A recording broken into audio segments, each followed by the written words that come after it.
got my white melted. I cut a hole.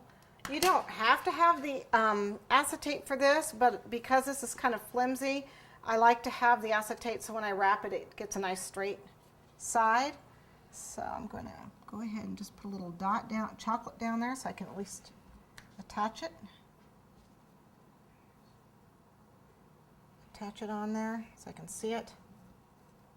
It'll come off once it gets frozen, so it's not a big deal. It's on the back. Okay. Make sure you have the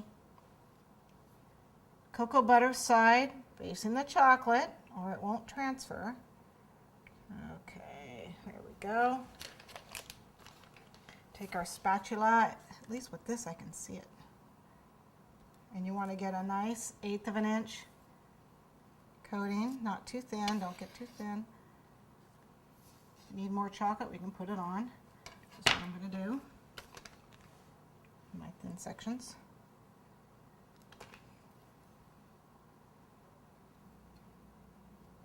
I like to, don't wipe too much because it's already melting the cocoa butter and you don't want it to smear, so you don't want to wipe it too much.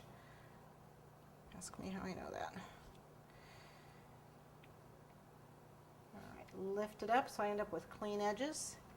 And what we want to do now is wait for it to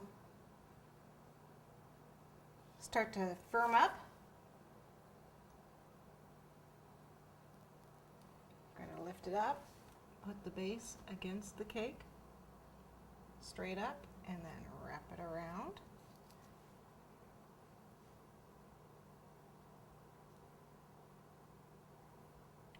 Again, don't go with your hands around it, just right where the back seam is.